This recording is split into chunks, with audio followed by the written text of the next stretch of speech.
नमस्कार दोस्तों, मैं शत्रुघ्न पाल आप सभी को आपके YouTube channel mission career with Shatrughan Pal में स्वागत करता हूं। प्यारे दोस्तों, आज हम आप लोगों को घनमूल निकालने की डायरेक्ट ट्रिक लेकर आया हूं प्यारे दोस्तों, जिसको बिना पेन और कलम कॉपी के आप उस सवाल को देखते ही बता देंगे, यानी अर्थात विदाउट पेन एंड कॉपी केवल और केवल आपको नज़र से देखना है प्यारे दोस्तों, और तुरंत उसका आंसर बता देंगे। हम जानते हैं प्यारे दोस्तों कि घनमूल निकालने की जो मेथड होती है हमारे पास गुणनखंड विधि होती है, जिसमें 3 का जोड़ा बनाकर तब हम आंसर निकालते हैं।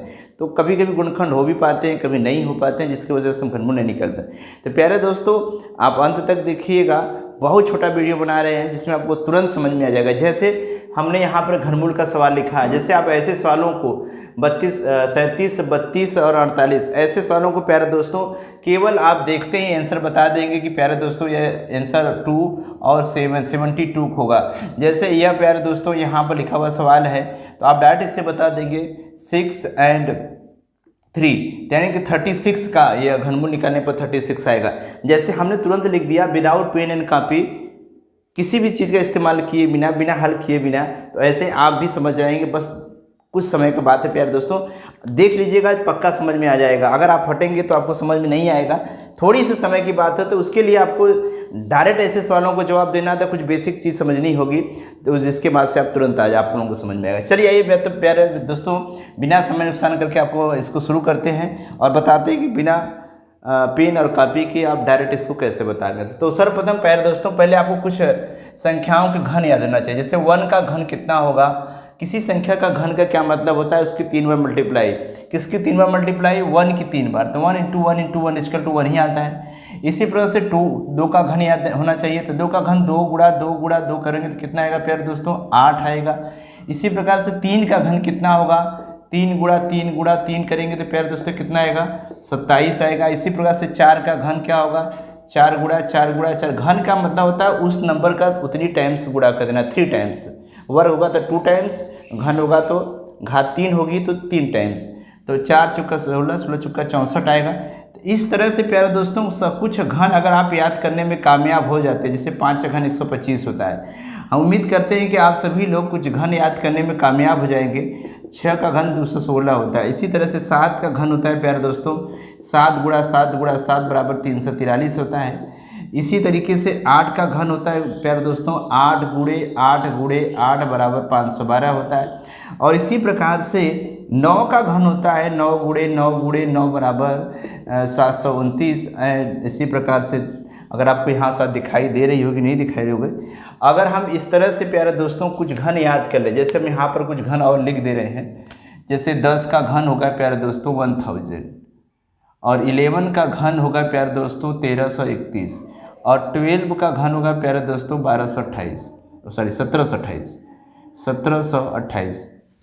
इस तरह से अगर आप कम से कम 1 से लेकर के 9 तक या 10 तक अगर आप घन याद कर लिए, तो प्यारे दोस्तों मैं बता रहा हूँ कि सारे ऐसे सवालों को आप देखकर ही बता दोगे।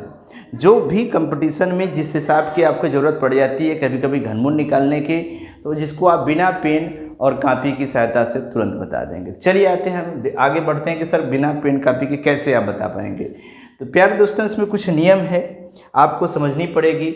जैसे जो भी नंबर होगा, जो भी संख्या होगी या जो नंबर होगी, आप उस नंबर का, उस संख्या का इकाई अंक देखेंगे। कौन सा अंक?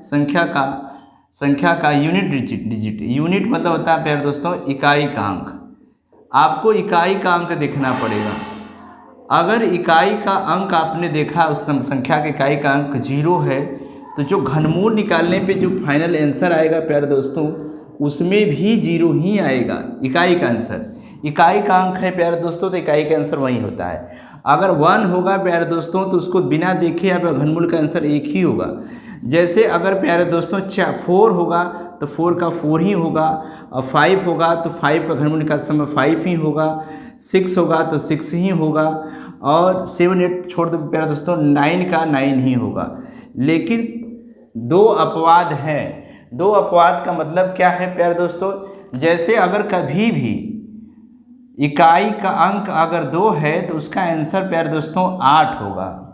2 होगा तो उसका आंसर 8 होगा, या 8 होगा उसी का उल्टा भी बोल दे रहे हैं। अगर 8 होगा तो वह 2 आंसर मान होगा। ये क्या कर रहे हैं आगे सवाल देखेंगे तो आप लोगों को खुद ही समझ में आ जाएगा। अगर 3 होगा तो उसका आंसर 7 होगा। हम क्या कहना चाह रहे हैं प्यारे दोस्तों, यहाँ पर आप देखिए, जैसे 125 का आपको घनमूल निकालना पड़े, ये वाला 125 देखिए, ये 125, आपको सवाल आ जाए कि आप 125 का घनमूल निकालो, तो आपको कुछ नहीं करना है। 125 का घनमूल निकालना तो कुछ नहीं देखना है, बस देखना है जो संख्या 125 है उसका लास्ट नंबर क्या है, लास्ट डिजिट क्या है, इकाई का अंक क्या है। तो कहेंगे सर यहाँ तो 5 है, ये वाली नंबर 5 है। तो प्यारे दोस्तों अगर ये 5 है तो आप याद रखिएगा कभी भी 5 हो तो घनमूल निकालने पर इसका जो आंसर आएगा घनमूल निकालने पर वो 5 ही आएगा।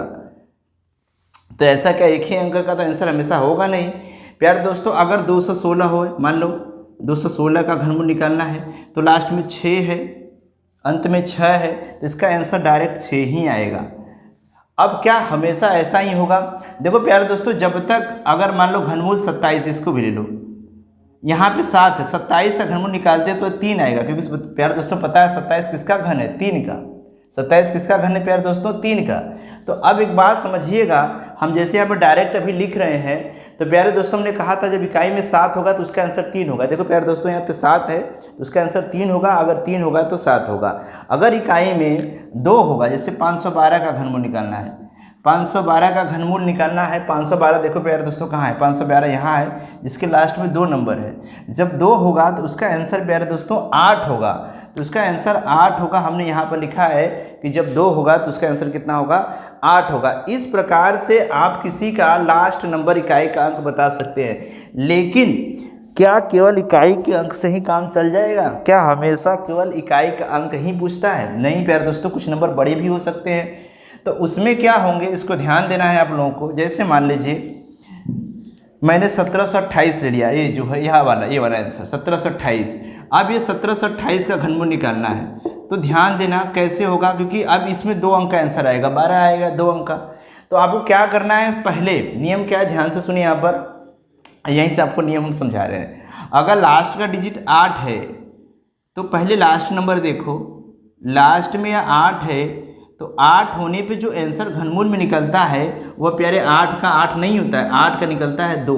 यहाँ पर अपवाद है इसका, आपको 8 को 2 समझना है। उसके बाद का क्या होता है कि पीछे से कम 3 नंबर काटो, कम से कम 3 नंबर काटने के बाद जब नंबर कोई बच जाए तब उसके बारे में विचार करते हैं। इसके पहले मैंने जितना भी नंबर बोले थे, जैसे 125 बोले थे तो पीछे का तीनों नंबर काटने के बाद कोई संख्या नहीं बच रही थी। 216 बोले थे तो कोई नंबर नहीं बच रहे थे। हमेशा आपको इससे घनमूल में 3 का जोड़ा बनता है तो इसमें पीछे के 3 नंबर को आपको काट देना है।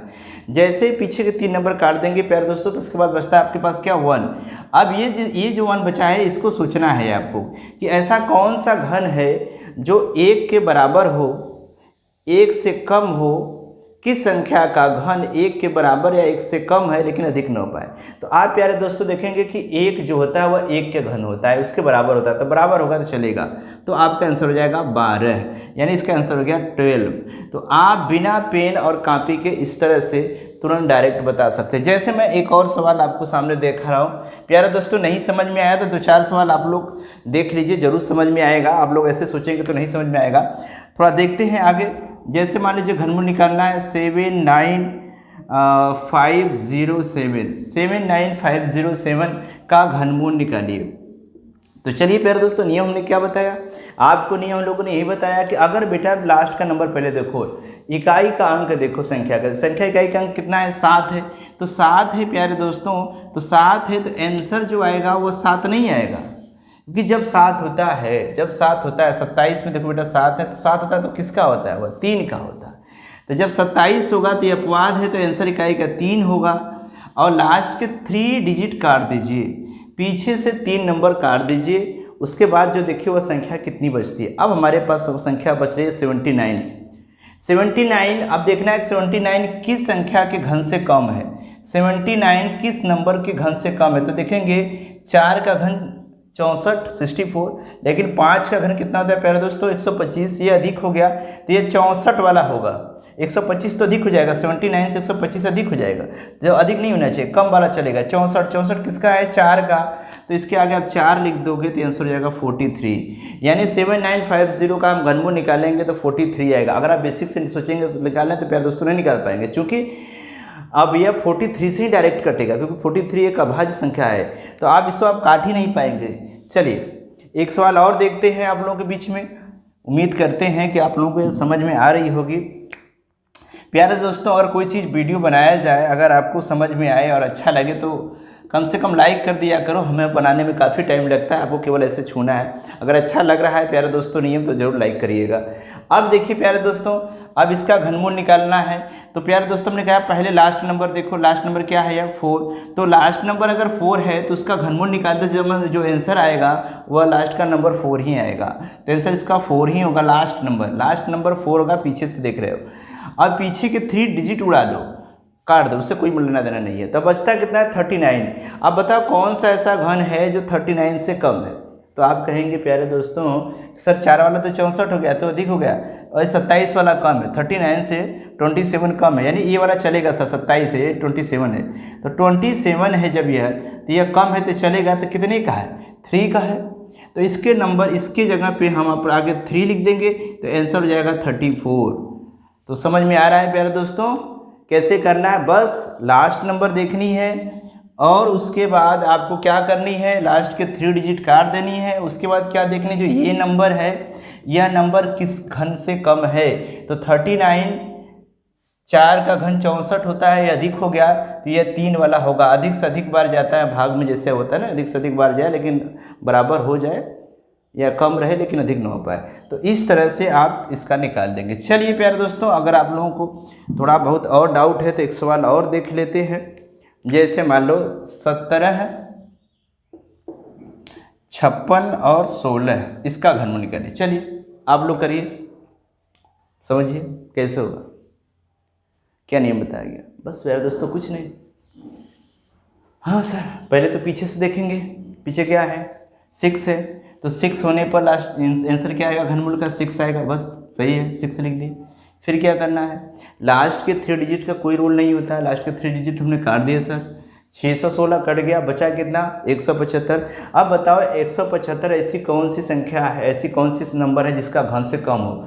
तो आप देखोगे बेटे प्यारे दोस्तों कि 6 का घन यहाँ पे कितना लिखा है 216, तो ये 216 तो अधिक हो गया ना, देखो ध्यान से 216 अधिक हो गया, लेकिन 125 क्या है कम है। लेकिन 216 क्या हुआ, देखो 175 बचा है, 175, 216 अधिक हो गया, लेकिन ये 125 कम है, तो ये चलेगा कितना का है 5 का। तो इसके आगे आप 5 लिख दोगे, यही आंसर हो जाएगा। 5 लिख दोगे, यही आंसर हो जाएगा। तो समझ में आया प्यारे दोस्तों क्या करना है, यानी कि लास्ट नंबर देखना है। अगर 0, 1, 4, 5, 6, 9 होगा तो वही आंसर होते हैं। अगर 2 होगा तो 8 देना है, और 8 होगा तब उसका उल्टा 2 देना है, 3 होगा तो 7 देना है, 7 होगा तो 3 होगा। इसी प्रकार प्यारे दोस्तों आपको दशमलव के भी कभी कभी देखने को मिल जाते हैं। जैसे कोई सवाल है, मैं यहाँ पर ले लेता हूँ 0.0000027। अब इसका घनमूल निकालना है, 0.0027 इसका घनमूल निकालना है प्यारे दोस्तों। तो क्या करेंगे, इसको कैसे निकालेंगे, तो इसको ऐसे निकालेंगे प्यारे दोस्तों, जब दशमलव पे दशमलव हटा लो, 0 दशमलव, और आगे से जोड़ा बना देना। पहले तो आगे से जोड़ा बनाना, इसका पीछे से नहीं, इस बार आगे से देखना। 3 पे 1 0 मान्य हो जाएगा, फिर ये 3 का जोड़ा बनेगा, यह 3 का जोड़ा बनेगा तो कितना पड़ा जाएगा 27। और प्यारे दोस्तों बताओ 27 किसका घन है, 27 किसका घन है 3 का, तो इसके आगे 3 लिख देना। अगर दशमलव में होगा तो प्यारे दोस्तों इस तरह से लगाने हैं आपको, 3 का जोड़ा बनाते हुए, अगर 0 निकलता है तो आप निकालते जाएंगे। जैसे अब यहाँ फिक्स वाला और ले लो घनमूल का, 0.000125। अब इसको बताना है, तो अब कुछ नहीं करना है, सिंपल सा है, 0 दशमलव लगा दो, 3 जोड़े पर 3 0 पर 1 0 मान्य होगा, 3 0 पर 1 0 मान्य होगा। और 125 जो है कितने का है बताइए, 125 में अगर नहीं भी समझ में आ रहा है तो लास्ट में 5 है तो 5 का होता है। बस इतना ही देना है आपको, सिंपल सा हो गया आंसर। कोई दिक्कत बताइए, कोई दिक्कत है, अगर कहीं भी डाउट हो तो बताइए। तो एकदम डाउट नहीं है प्यारे दोस्तों, इस पर आप कुछ अपने मोबाइल फ़ोन से कैलकुलेट करके आप घनमूल निकाल करके चेक कर लीजिएगा। वेरी इजी है, विदाउट पेन एंड कॉपी आपको सॉल्व करना है। बस याद रखिएगा 2 3 जो होता है उसका होता है 8 और 7, यानी 2 का 8 और 3 का 7 होता है। अन्य दोनों का नंबर का योग देखोगे तो 10 होगा। कभी अगर भाई बहन आपका दिमाग से फॉरगेट हो रहा है, भूल रहे हैं, तो आप देखने यहाँ लिख रहा है कि 2 और 8 मिला के 10 होता है 10, 3 और 7 मिलाकर 10 होता है। ये दोनों नंबर जो 10 के योग पे हैं इनका अपवाद है, यानी कि आपको 2 होने पर 8 देना है आंसर, 8 होने पर 2 देना है। तो उम्मीद करते हैं प्यारे दोस्तों ये आप लोगों को अच्छे से समझ में आ गई होगी। आज का वीडियो हमारा कैसा लगा? अगर अच्छा लगे तो लाइक शेयर सब्सक्राइब जरूर करिएगा और कमेंट्स बॉक्स में जरूर बताइएगा। धन्यवाद दोस्तों।